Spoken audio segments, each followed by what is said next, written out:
ఈరోజు మన ధ్యానాంశము క్రైస్తవ జీవితంలోని 7 స్థాయిలు. స్థాయి అంటే ఇంగ్లీష్లో చెప్పండి, level. 7 levels in Christian life. ఒక క్రైస్తవుని జీవితంలో 7 లెవెల్లో ఉండాల. ఒక్కొక్క లెవెల్ దాటి పైకి రావాల. ఒక్కొక్క లెవెల్ దాటి భక్తి జీవితంలో, విశ్వాస జీవితంలో ఎదగాల. ఆ 7 లెవెల్ ఏంటనేది, 7 స్థాయిలు ఏంటనేది మనము ఒక్కొక్కటిగా చూద్దాం.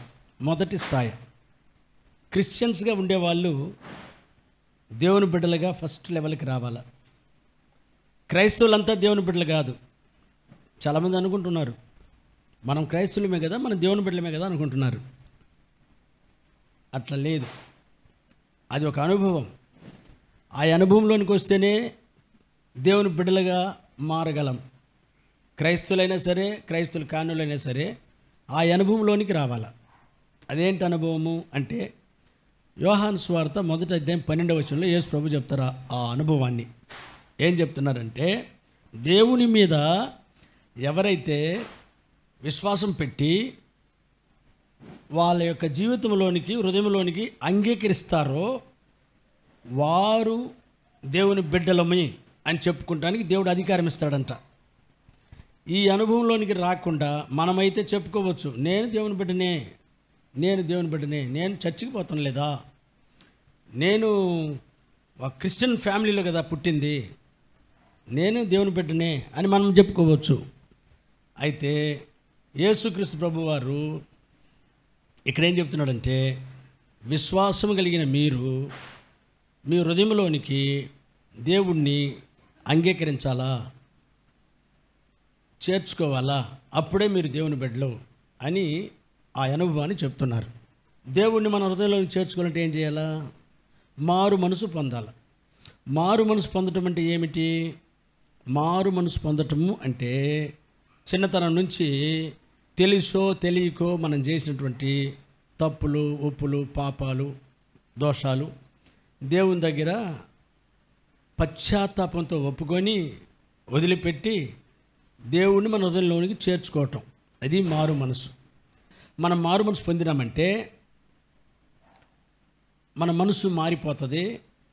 అప్పుడు ప్రభువా నా హృదయంలోనికి రమ్మన్నప్పుడు మన మనసులోనికి, హృదయంలోనికి దేవుడు వస్తాడు. ఇటువంటి ఒక అనుభవం మూలంగా మట్టుకే దేవుని బిడ్డలుగా మనము మారగలం. లేకపోతే మనం దేవుని బిడ్డలుగా మనం చెప్పుకుంటానికో అవటానికో అవకాశం లేదు. క్రైస్తవులుగా ఉన్నవారు రావాల్సిన మొదటి మెట్టు, మొదటి లెవెల్, మొదటి స్థాయి ఏంటంటే, క్రైస్తవులుగా ఉండటంలో ప్రయోజనం లేదు, దేవుని బిడ్డలు అనే స్థాయికి రావాలా. ఇది ఫస్ట్ స్థాయి. రెండవ స్థాయి, రెండవ లెవెల్, మనం దేవుని బిడ్డలము అయిపోయిన తర్వాత దేవుణ్ణి ఆరాధన చేసేటువంటి వారుగా మారాల. దేవుని బిడ్డలు అయిన తర్వాత దేవుణ్ణి ఆరాధన చేసేవారుగా మారాల. ఈ రోజుల్లో చాలామంది క్రైస్తవులు చర్చికి వస్తారు కానీ దేవుణ్ణి ఆరాధన చేయటంలే. వ్యక్తిగతంగా ఆరాధన చేయడానికి మీకు సమయం ఇవ్వబడుతుంది చర్చిలో, అయితే వ్యక్తిగతంగా ఆరాధన చేసేదిలే. మీరు అందరితో పాటు కలిసి దేవుని ఆరాధన చేసేసి తృప్తి చెంది వెళ్ళిపోతున్నారు. అట్లా కాదు. దేవుడు మీకు చేసిన మేలులు, ఉపకారములు, అద్భుతాలు, ఆశీర్వాదాలు, మీ స్థితిని, మీ యొక్క పరిస్థితులని దేవుడు ఎట్లా అద్భుతంగా మార్చినాడో వాటన్నిటినీ పరిశుద్ధుల సంఘములో గట్టిగా చెప్పుచూ దేవుణ్ణి ఆరాధన చేస్తే దేవుడు మహింపడతాడు. అటువంటి ఆరాధన దేవునికి యుక్తమైన ఒక ఆరాధనగా ఉంటుంది, మీకు ఆశీర్వాదాలు తెస్తుంది. మీరు అందరితో పాటు కలిసి ఆరాధన చేసేసి తృప్తిగా వెళ్ళిపోతే ఒకవేళ మీకు తృప్తిగా ఉండొచ్చేమో కానీ దేవునికి తృప్తి ఉండదు. అందుకని మీరు దేవుని ఆరాధనకి ముఖ్యత్వం ఇచ్చేవారు గాను, ఎన్ని పనులున్నా, ఎంత ముఖ్యమైనటువంటి విషయాలు ఉన్న వాటన్నిటినీ దూరం చేసుకొని వాటిని తర్వాత చూసుకోవచ్చులే అని చెప్పి ఆరాధనకి ముఖ్యత్వం ఇచ్చి ఆరాధనకి వచ్చేవారుగా ఉండాలా, ఆరాధనకి వచ్చి దేవుణ్ణి ఆరాధన చేసేవారుగా ఉండాలి. ఆరాధన అనేది చాలా ప్రాముఖ్యం. బైబిల్లో సంఖ్యాకాండంలో 15వ అధ్యాయంలో 32 నుంచి 36 దాకా చదివితే ఒక సంభవం అక్కడ ఉంది. ఒక వ్యక్తి ఆరాధన చేయవలసిన రోజున విశ్రాంతి దినాన దేవుణ్ణి ఆరాధన చేయకుండా కట్లేరుకుంటానికని అడవికి పోయినాడు. దేవుడిచ్చిన 10 ఆజ్ఞల్లో ముఖ్యమైన ఆజ్ఞ 4వ ఆజ్ఞ, విశ్రాంతి దినమును తప్పనిసరిగా నీవు ఆచరించాలా అనేటువంటి ఆజ్ఞ. ఆ ఆజ్ఞను పక్కన పెట్టేసి అలక్ష్యం చేసి నిర్లక్ష్యం చేసి దేవుణ్ణి ఆరాధన చేయడానికి రాకుండా కట్లేరుకుంటానికి వెళ్ళిపోయినాడు. వాడిని పట్టుకున్నారు, తీసుకొచ్చినారు, మోసే దగ్గర అప్పగించినారు. మోసే వాళ్ళకి పాస్టర్.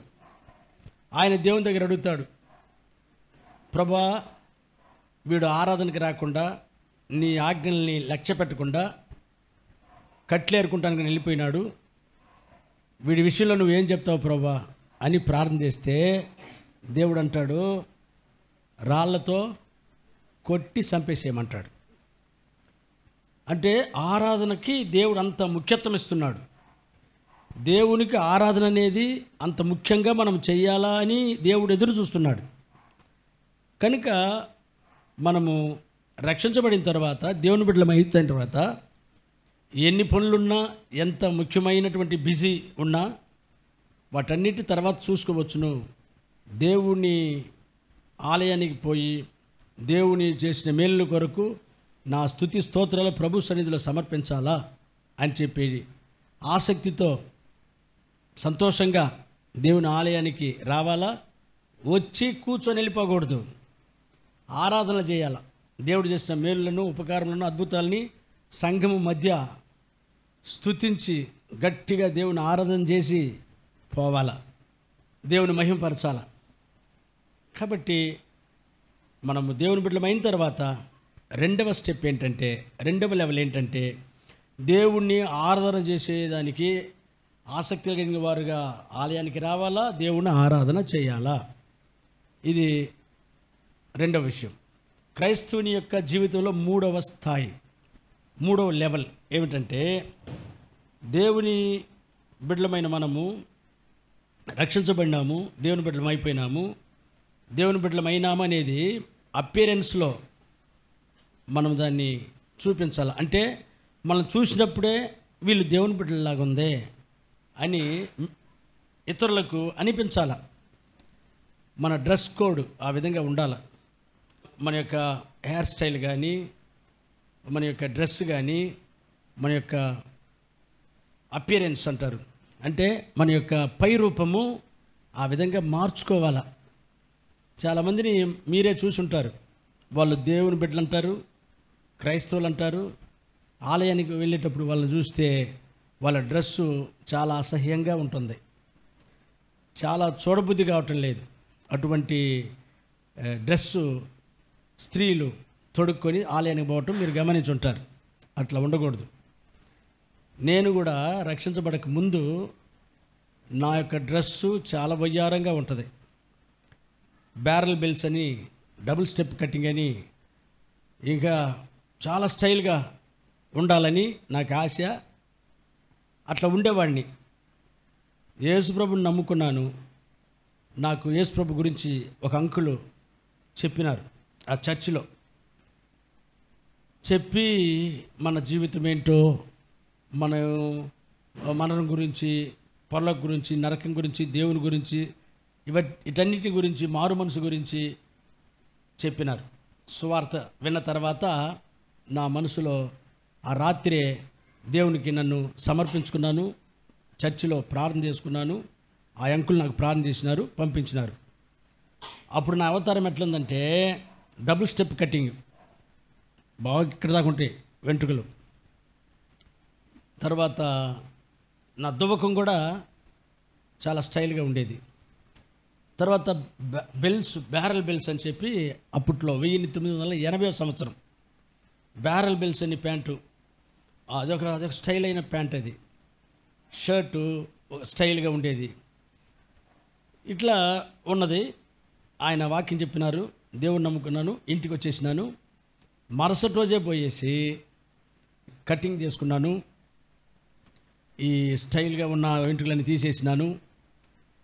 మళ్ళా ఈ డ్రెస్సులు ఏది చాలా స్టైల్గా వయ్యారంగా ఉందో వాటిని తొడుక్కుండేది లేదు, వేరే వాళ్ళకి ఇచ్చేసినాను. మామూలు డ్రెస్ తొడుక్కొని మరుసటి రోజు చర్చికి పోయినాను. మరుసటి రోజు చర్చికి పోతే ఆ అంకులు నన్ను పట్టించుకునే లేదు, నాతో మాట్లాడే లేదు.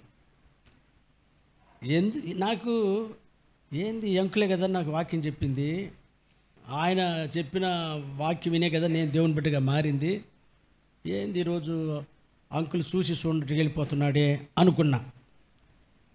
ఎందుకు ఆయన నన్ను చూసి చూడటకి వెళ్ళిపోయినాడంటే నేను వేరే మనిషిని అనుకున్నాడు ఆయన. నిన్న వేరే స్టైలు, వేరే వెంట్రుకలు, వేరే మాదిరి ఉన్నా, ఈరోజు మొత్తం అవతారమే మారిపోయేసరికి నన్ను వేరే మనిషిని అనుకుని నన్ను పట్టించుకోలే. తర్వాత నేనే అంకుల్ దగ్గరికి పోయి, అంకుల్ ప్రైస్తాడు అంకుల్ అంటే, నువ్వు అంకుల్ నిన్న వాక్యం చెప్తారు కదా అంకుల్ అంటే, ఓ నువ్వేనా అని అన్నాడు. నేను ఎందుకు చెప్తున్నానంటే దేవుని బిడ్డలు అయిన తర్వాత మన రూపం మారిపోవాలా, మన అవతారం మారాలా. మనల్ని చూసినప్పుడే వీళ్ళు భక్తి కలిగిన వారు, నాగరికంగా ఒక సంస్కారంగా జీవించే వాళ్ళు, దేవుని బిడ్డలు అని చూసే వాళ్ళ మనసులో అటువంటి ఇంప్రెషన్ ఏర్పడాల, అటువంటి అభిప్రాయం ఏర్పడాల. ఇది చాలా ప్రాముఖ్యం. ఈ రోజుల్లో బెంగళూరులో క్రిస్టియన్స్ని వాళ్ళ యొక్క డ్రెస్సు, వాళ్ళ యొక్క అలవాట్లు చూసి ఈదులో తరిం కొట్టినారు. ఏంటంటే ఇటువంటి డ్రెస్సు, ఇటువంటి అలంకారం చేసుకొని బెంగళూరులో ఉన్నటువంటి ఆ కల్చర్ని మీరు పాడు చేస్తున్నారు. క్రిస్టియన్స్ మీరు బెంగళూరు కల్చర్నే పాడు చేస్తున్నారు అని వీధుల్లో తరిమి కొట్టినారు. అట్లా ఉండకూడదు. దేవుని బిడ్డలం అయిపోయిన తర్వాత మనం ఒక దేవుని బిడ్డలుగా మనము మన యొక్క డ్రెస్సులో మన యొక్క పై రూపం అంతా మార్చుకొని చూసినప్పుడే వీళ్ళు దేవుని బిడ్డలు అని అనిపించేటువంటి విధంగా మన జీవితం ఉండాలి. కొంతమంది వైట్ అండ్ వైటే తొడుక్కోవాలంటారు దేవుని బిడ్డలు అయిపోయిన తర్వాత. అవన్నీ అవసరం లేదు. ఎంతోమందిని మీరు చూసుంటారు, నేను చూసినాను. వాళ్ళు చర్చి పోయేటప్పుడు వైట్ అండ్ వైట్లోనే ఉంటారు. తర్వాత వాళ్ళ జీవితము, వాళ్ళ మాటలు, వాళ్ళ అలవాట్లు, వాళ్ళ ఇంట్లో నడుచుకునే విధానము, బయట నడుచుకునే విధానం చూసినప్పుడు చాలా అద్దుమానంగా ఉంటుంది. కాబట్టి పైకి భక్తి పరులాగా డ్రెస్ తొడుక్కొని కనిపించేది కాదు, కానీ అసలు మనము పూర్తిగా చూసినప్పుడే దేవుని బిడ్డలు అని అనుకునేటట్టుగా మన యొక్క అపియరెన్సు, మన పై రూపం మారాలి. ఆ రోజుల్లో పరిసయ్యులు పైకి చాలా శుభ్రంగా, చాలా భక్తిపరులాగా డ్రెస్ తొడిగేవారు. అయితే లోపల అన్ని రకాలైన పాపము, అన్ని రకాలైనటువంటిది మరి దేవుని విరుద్ధమైనటువంటి అలవాట్లు, మనస్సు, స్వభావాలు కలిగిన వారుగా జీవించినారు. దాన్ని యేసుక్రీస్తు ప్రభు చెప్తున్నారు మత్తయి సువార్తలో 23వ అధ్యాయంలో 25వ వచనంలో 26వ వచనంలో ప్రభు దాన్ని చెప్తున్నారు. వారి యొక్క బయటికి వాళ్ళు చాలా పరిశుభ్రంగా కనపడతారు, లోపల వాళ్ళు ఎంత పాప బతికినారో అక్కడ చెప్తారు. కాబట్టి మనము పైకి భక్తిపరులాగా కనపడటానికని మన అవతారం మార్చుకోవటం కాదు, కానీ మనం బయటను, హృదయంలోనూ, జీవితంలోనూ ఒక దేవుని బిడ్డలుగా మనం జీవించాలా. ముఖ్యంగా మన పై రూపం, మన అపిరెన్సు దేవుని బిడ్డలుగా కనపడాలా. ఆ విధంగా మనల్ని మనము మెయింటైన్ చేసుకోవాలా. 4వదిగా మనము ఏ స్థాయికి రావాలా, 4వదిగా ఏ లెవెల్కి రావాలంటే, ఇప్పుడు రక్షించబడ్డాము, ఆరాధన చేసే వారికి అయిపోయినాము, పై రూపం మార్చుకున్నాము. నెక్స్ట్ ఏ లెవెల్కి రావాలా అంటే బైబిల్ నాలెడ్జ్లో మనము పెరగాల అని, బైబిల్ మీద ఆకలి దప్పులు కలిగిన వారుగా మనం మారాల. ఇది 4వ లెవెల్. చాలామంది క్రైస్తవులకి బైబిల్ మీద ఆశ, ఆసక్తి, ఆకలి, దప్పులు అనేది లేదు. మంచి బైబిల్ కొనుక్కుంటున్నారు, అందంగా చర్చికి వస్తున్నారు, వెళ్తున్నారు. రోజు బైబిల్ ధ్యానిస్తున్నారా అంటే లేదు. సరే సమయం ఉన్నప్పుడన్నా ఎప్పుడన్నా బైబిల్ చదువుకుంటున్నారా అంటే చాలామంది లేదు.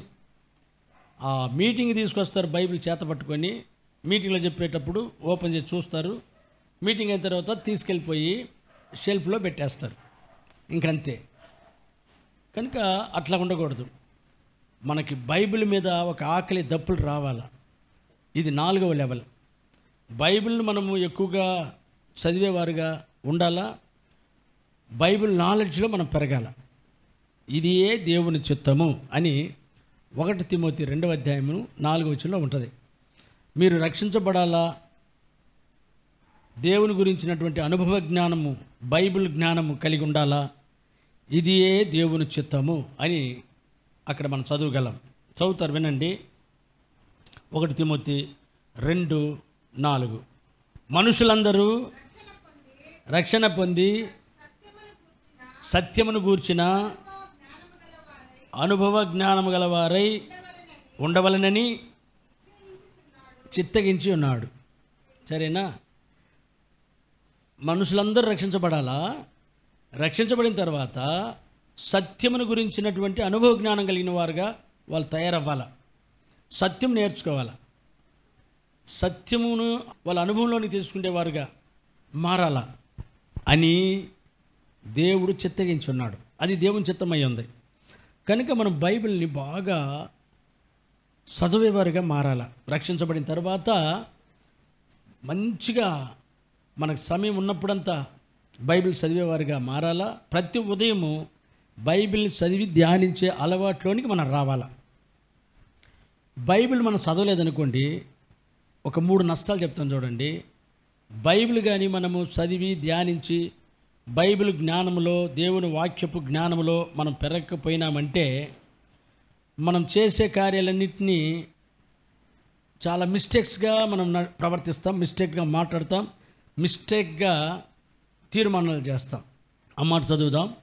మత్తయి సువార్త 22:29. అందుకు యేసు లేఖనమును కానీ దేవుని శక్తిని కానీ మీరు ఎరుగక పొరబడుచున్నారు. సరేనా? అదే నేను మిస్టేక్ అన్నది. దేవుని లేఖనాలు మీకు తెలియలేదు, చాలా పొరపాట్లు మీరు చేస్తున్నారు. బైబిల్ నాలెడ్జ్ మనం ఎదగలేదనుకోండి, బైబిల్ నాలెడ్జ్ మనకు లేదనుకోండి, వాక్యపు జ్ఞానము లేదనుకోండి, మనం అన్నీ పొరపాటుగా చేస్తూ ఉంటాం, పొరపాటుగా మాట్లాడుతుంటాం, పొరపాటుగా తీర్మానాలు చేస్తాం, పొరపాటు అయినటువంటి మార్గంలోనికి వెళ్ళిపోతాం. కనుక మన జీవితంలో పొరపాట్లు లేకుండా, మిస్టేక్స్ లేకుండా, తప్పులు లేకుండా మంచిగా దేవుని ప్రియంగా మనము జీవించాలా, నడుచుకోవాలా, పెరగాల అంటే మనకి బైబిల్ నాలెడ్జ్ ఉండాలి. లేకపోతే చాలా మిస్టేక్స్, చాలా పొరపాట్లు మన జీవితంలో జరుగుతాయి. బైబిల్ నాలెడ్జ్ మనకు లేకపోతే రెండవ నష్టం ఏంటంటే, హోషేయ గ్రంథము 4వ అధ్యాయము 6వ వచనంలో ఇంకొక 2 నష్టాలు దేవుడు చెప్తున్నాడు. బైబిల్ ధ్యానం మనకు లేకపోతే, బైబిల్ మనం చదువుకోకుండా బైబిల్ మనం అలక్ష్యం చేసినామంటే మనకు వచ్చేటువంటి ఇంకొక 2 నష్టాలని దేవుడు ఇక్కడ చెప్తాడు. 4వ అధ్యాయంలో 6వ వచనం, నా జనులు జ్ఞానం లేని వారై నశించుచున్నారు, నీవు నీ దేవుని ధర్మశాస్త్రమును మరచిపోయినావు గనుక నేనును నీ కుమారులను మర్చిపోతాను. ఇక్కడ 2 విషయాలు చెప్తాడు. నీవు నీ దేవుని యొక్క ధర్మశాస్త్రాన్ని అంటే బైబిల్ గ్రంథాన్ని మర్చిపోయినావు, చదవటం లేదు, ధ్యానించడం లేదు, లక్ష్య పెట్టడం లేదు. ఫస్ట్ దేవుడు ఏం చెప్తున్నాడంటే, నిన్ను నాకు సేవకునిగా నేను ఏర్పరచుకోను, నిన్ను నాకు సేవకునిగా ఏర్పరచుకోను. రెండవది ఏం చెప్తున్నాడంటే, నీ బిడ్డల్ని నేను మర్చిపోతాను. కాబట్టి బైబిల్ని మనం అలక్ష్యం చేస్తే దేవునికి ఎంత కోపం వస్తుందో ఆలోచన చేయండి. కాబట్టి దేవుడు మనల్ని మర్చిపోతాడు, మన బిడ్డలను మర్చిపోతాడు. మనము బిడ్డలు బిడ్డలు బిడ్డలు అని చెప్పి బిడ్డలకి మన మీద అక్కరున్నా లేకున్నా, బిడ్డలు మన మాటలు విన్నా వినకపోయినా, నా బిడ్డలు బాగా చదువుకోవాలా, నా బిడ్డలు మంచి స్థితికి రావాలా, నా బిడ్డలు కలెక్టర్ అయిపోవాలా, నా బిడ్డలు ఇంజనీర్లు అయిపోవాలా అని ఆశపడుతున్నాం. అయితే దేవుడు మన బిడ్డలు మర్చిపోయేస్తాడు. ఏది? బైబిల్ని మనము అలక్ష్యం చేసినామంటే, బైబిల్ మనం మర్చిపోయినామంటే. కాబట్టి ప్రతిరోజు మనము దేవుని వాక్యాన్ని చదివి ధ్యానించేవారుగా ఉండాలా. సమయం దొరికినప్పుడల్లా బైబిల్ని చదివి బైబిల్ జ్ఞానంలో మనము పెరగాల. అది దేవుని చిత్తం. ఆ దేవుని చిత్తం మనం చేయకపోయినామంటే మన జీవితంలో చాలా పొరపాట్లు చేసేస్తాము. మన దేవుడు మనల్ని దేవుని సేవకు వాడుకోడు. మన దేవుడు మన బిడ్డల్ని మర్చిపోయేస్తాడు. దేవుని వాక్యాన్ని మనం చదివితే ఎన్నో దీవెనలు, ఎన్నో ఆశీర్వాదాలు. 119వ కీర్తనలో మట్టుకే దేవుని గ్రంథాన్ని మనము ధ్యానిస్తే 7 రకాలైనటువంటి దీవెనలు, ఆశీర్వాదాలు ఆ ఒక్క అధ్యాయంలోనే చూడవచ్చు. బైబిల్ మొత్తం మీద ఎన్నో ఆశీర్వాదాలు మనం చూడవచ్చు. దేవుని వాక్యములను మనం చదివి బైబిల్ నాలెడ్జ్లో మనము అభివృద్ధి అయినామంటే. కాబట్టి మన జీవితంలో 4వ స్థాయి ఏదంటే బైబిల్ జ్ఞానంలో మనము ఎదగాల అనేది 4వ స్థాయి. 5వ లెవెల్కి మనం ఏ లెవెల్కి రావాలా అనంటే దేవుని చర్చి, దేవుని ఆలయం డెవలప్ అవ్వాలా అనేటువంటి మనస్సు కలిగిన వారుగా మనం జీవించాలి. ఇది 5వ లెవెల్. మన చర్చి బాగా అభివృద్ధి అవ్వాలా. సంఖ్యలో మటుకే కాదు, సంఘం పెరగాల, చర్చి ఎక్స్టెండ్ అవ్వాలా, బాగా చర్చి కట్టబడాలా, చర్చిలో ఏ కొదువు లేకుండా ఉండాలా, చర్చి మన ఇంటికంటే అన్ని రకాలుగా చర్చి బాగుండాలా, దేవుని ఆలయం బాగుండాలా అనే తలంపు మనకు రావాలా. ఇది 5వ స్థాయి. అట్లా లేకపోతే మనకు చాలా నష్టాలు ఉంటాయి. ఏది? దేవుని చర్చిని మనం లెక్క పెట్టకపోతే, దేవుని చర్చి గురించి ఆలోచన లేకపోతే, మనం బాగుంటే చాలు, మన ఇల్లు బాగుంటే చాలు, అన్ని వసతులతో, అన్ని రకాలైన డెకరేషన్స్తో మన ఇల్లు అందంగా ఉంటే చాలు అనేటువంటి తలంపుతో, మైండ్ సెట్తో మనం ఉన్నామంటే దేవుడు మనకి చాలా నష్టాలు కలిగజేస్తాడు. హగ్గై ప్రవక్త రాసిన ఆ పత్రికలో ఇది ఉందో చూడండి. హగ్గై 1వ అధ్యాయంలో 6వ వచనంలో ఏమంటాడంటే, మీరు విస్తారముగా విత్తినను కొంచెమే పండెను. అంటే మీ చేతుల ప్రయాసమంతా, మీ కష్టమంతా వేస్ట్ అయిపోయింది. తర్వాత 9వ వచనంలో విస్తారముగా కావాలనని మీరు ఎదురు చూసితిరి కానీ కొంచెమే పండెను. అంటే మీరు ఎదురు చూసింది మీకు జరగలే. 2. తర్వాత అదే 9వ వచనంలో ఏముంటుందంటే, మీరు దానిని ఇంటికి తేగ నేను దానిని చెదరకొట్టి తిని. దేనిని? సంపాదనని, డబ్బుల్ని. బాగా గమనించండి. ఎందుకు అంటే అక్కడ కారణం చెప్తాడు దేవుడు 9వ వచనంలో. నా మందిరము పాడై ఉండగా మీరందరూ మీ మీ ఇండ్లు కట్టుకొనుటకు త్వరపట్టు చేతనే కదా.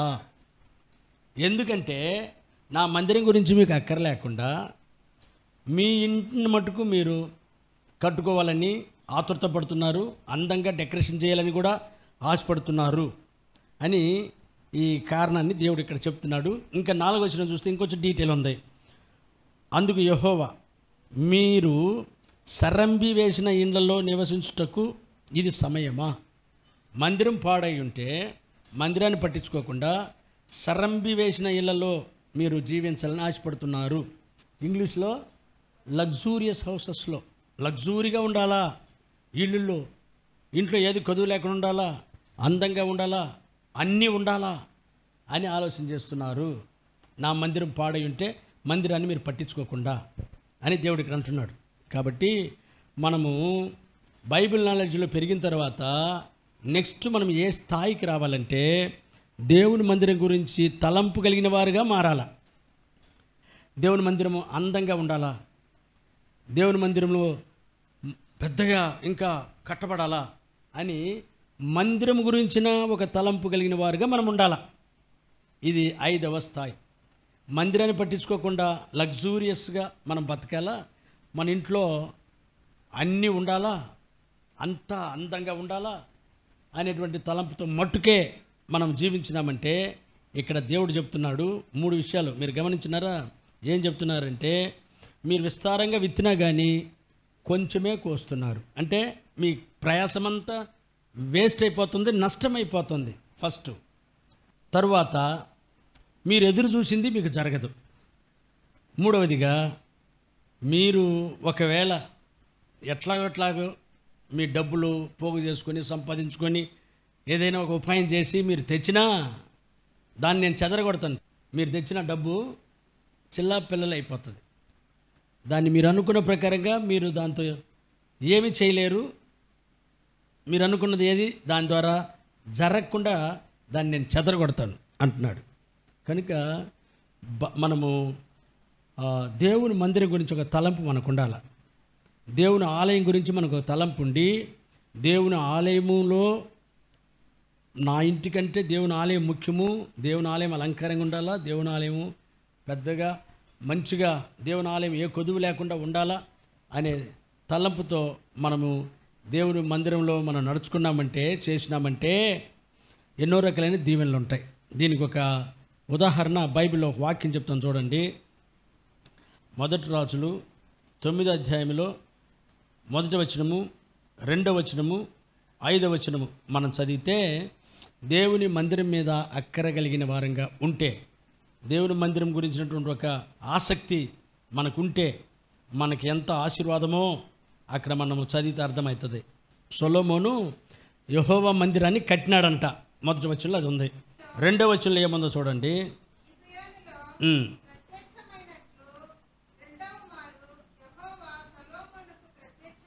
ఇప్పుడు 5వ వచనము, నీ సంతతిలో ఇశ్రాయేలీయుల మీద సింహాసనాసీనుడై ఉండగా, నీ సంతతిలో ఒకడు ఇశ్రాయేలీయుల మీద సింహాసనాసీనుడై ఉండక మానడు. అంటే ఎప్పుడు నీ సంతతిలో నుంచి నీ బిడ్డలు బిడ్డల బిడ్డలు బిడ్డల బిడ్డలు ఇశ్రాయేలీయుల మీద రాజ్యాన్ని ఏలేటువంటి పాలకులుగా, రూలర్స్గా ఉంటారు, ఎప్పుడు ఉంటారు, తరతరాలకు ఉంటారు అని దేవుడు ఇక్కడ వాగ్దానం చేసినాడు. కారణము సొలొమోను రాజు దేవునికి ఆలయం కట్టెను. కనుక దేవుని ఆలయం మీద మనకు అక్కరుండి దేవుని ఆలయాన్ని మనం పట్టించుకొని దేవుని ఆలయం గురించి చింత కలిగి ఆలోచన కలిగి దేవుని ఆలయానికి మనము ఏమి చేయగలమో చేస్తే ఆ ఆశీర్వాదము తరతరాలకు ఉంటుంది అనేది మనం ఇక్కడ అర్థం చేసుకోవాలి. తరతరాలకి ఆశీర్వాదం వస్తుంది. సొలొమోను రాజుకి దేవుడు అదే చెప్పినాడు, నీ సంతతిలో ఎప్పుడు సింహాసనం మీద ఉండక మానరు. అంటే అదే అన్నమాట, ఎన్ని తరాలైనా వాళ్ళు ఈ రాజ్యాన్ని ఇశ్రాయేలీయుల్ని పరిపాలించే వాళ్ళుగానే ఉంటారు అని దేవుడు అక్కడ వాగ్దానం చేస్తున్నాడు. కనుక ప్రియులారా, మనము బైబిల్ నాలెడ్జ్లో పెరిగిన తర్వాత నెక్స్ట్ ఏ లెవెల్కి రావాలంటే, ఏ స్థాయికి రావాలంటే, మందిరం గురించినటువంటి చింతన, మందిరం గురించినటువంటి ఆలోచన, మందిరం గురించినటువంటి అక్కర కలిగిన వారుగా మనము ఉండవలేను. ఆ స్థాయికి రావాలా. 6వదిగా మనం ఏ స్థాయికి రావాలా, ఏ స్థాయికి ఎదగాల అంటే, మనము దేవుని సేవ ఏదైనా ఒక విధంగా నేను చెయ్యాల. ఏ సేవ ఇస్తే ఆ సేవ చేయాల. నాకు ఏ అవకాశం దొరికితే ఆ అవకాశంలో దేవుని కొరకు నేను వాడబడాలా. నేను ఐడిల్గా ఉండకూడదు, నేను ఒట్టిగా ఉండకూడదు, వ్యర్థంగా ఉండకూడదు. దేవుని సేవ నేను చేయాలా అని మనం తీర్మానం చేయాలా. ఆ స్థితికి రావాలి. బైబిల్లో కూడా మరి మనము దేవుని సేవ చేయటానికనే దేవుడు మనల్ని ఏర్పరచుకున్నాడు. దేవుని గురించినటువంటి ఆయన యొక్క గుణాతిశయములను జనాలకి చెప్పటానికి దేవుడు మనల్ని ఏర్పరచుకున్నాడు అని చెప్పి 1 పేతురు 2వ అధ్యాయంలో 9వ వచనంలో మనం చదవగలం. కాబట్టి ఏ విధము చేతనైనా దేవుని సేవకి నేను ఉపయోగపడాలా, దేవుడు నన్ను వాడుకోవాలా, నేను దేవుని సేవ చేయాలా అనేటువంటి మనస్తత్వం కలిగినటువంటి ఆ స్థాయికి మనము రావాలా. ఈ రోజుల్లో చాలామందికి ఆ ఆలోచనే లేదు. దేవుని సేవకి వాళ్ళు ఏ విధంగానూ రావటంలే, ఏ రకమైన సేవ కూడా చేయటంలే. ఏ సేవ చేయటానికి మీకు అవకాశం లేకుండా మన చర్చిలో చైన్ ప్రేయర్ అని ఒకటి ఉంది. అందరి కొరకు ప్రార్థన చేసేటువంటి ఒక ప్రేయర్ 3 రోజులు. ఆ ప్రేయర్లనన్నా కలుసుకొని, సెకండ్ సాటర్డే ఫాస్టింగ్ ప్రేయర్ ఉంది, ఆ ప్రేయర్లనన్నా కలుసుకొని, 7 hours ఫాస్టింగ్ ప్రేయర్ ఉంది ప్రతి నెల, ఆ ప్రేయర్లో కలుసుకొని, 1వ తారీఖున ఫస్ట్ అవర్ ప్రేయర్ అని ఒకటి ఉంది, ఒక 3 hours, ఆ ప్రేయర్లో కలుసుకొని, ఈ ప్రేయర్ మీటింగ్స్లో కలుసుకొని అక్కడ చెప్పబడేటువంటి ప్రార్థన విన్నపాలకి, ప్రేయర్ పాయింట్స్కి ప్రార్థన చేస్తేనే చాలు. అదే గొప్ప సేవ, అది కూడా గొప్ప సేవే. దానికి కూడా దేవుడు సంతోషపడతాడు, మీకు దీవెనలు ఇస్తాడు. దేనికి కలుసుకోకుండా, ఏ విధంగా సేవ చేయకుండా మనం ఉండకూడదు.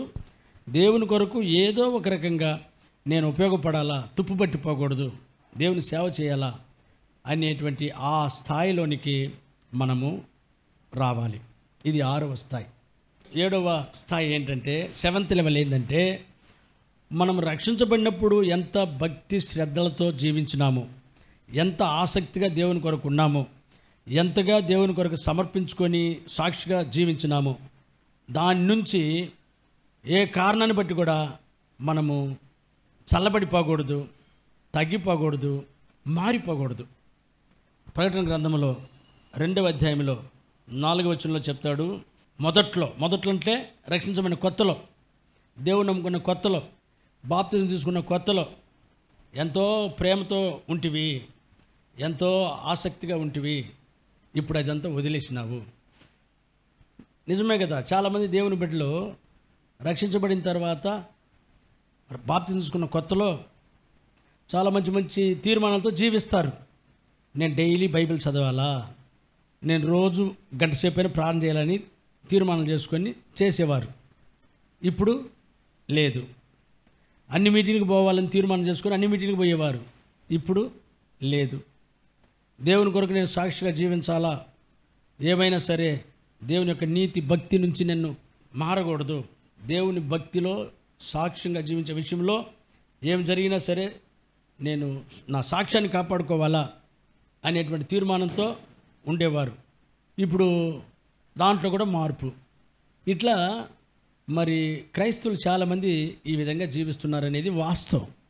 మొదట్లో ఉన్నటువంటి ఆ ప్రేమ, ఆసక్తి, భక్తి, వైరాగ్యము పోను తగ్గిపోతుంది. కనుక దేవుడు మనకేం చెప్తున్నాడంటే, మొదట మీరు ఎట్లా జీవించినారో, ఏం తీర్మానాలు చేసుకున్నారు, ఎట్లా ప్రభు కొరకు బ్రతికినారో, దాంట్లో ఏ మార్పు రాకూడదు, దాంట్లో మీరు తప్పిపోకూడదు. ఆ అలవాట్లని, ఆ భక్తిని, ఆ క్రమాలని, ఆ యొక్క విషయాల్ని మీరు వదలకూడదు, వాటి అట్లాగే పాటించాలా అని చెప్పి దేవుడు చెప్తున్నాడు. ఆ లెవెల్కి మనం రావాలా. మనలో చల్లబడిపోకుండా, మార్పు రాకుండా, మంచి మంచి అలవాట్లు, క్రమశిక్షణలు, మంచి విషయాల్ని వదిలేయకుండా మనల్ని మనము మెయింటైన్ చేసుకుంటూ జీవించాలా ప్రతిరోజు. ఇది 7వ లెవెల్, 7వ స్థాయి. ఈ విధంగా క్రైస్తవులమైన మనము మన జీవితంలో ఈ 7 స్థాయిలు ఒకదాని తర్వాత ఒకటి మనం వాటిల్లో పెరగాల, ఎదగాల. ఈ 7 స్థాయిల్లో మన జీవితాన్ని మనం మెయింటైన్ చేసుకోవాలా అనేటువంటి సత్యాల్ని ఈరోజు మనం నేర్చుకున్నాము. ఆ విధంగా జీవించాలా తీర్మానం చేసుకుందాం.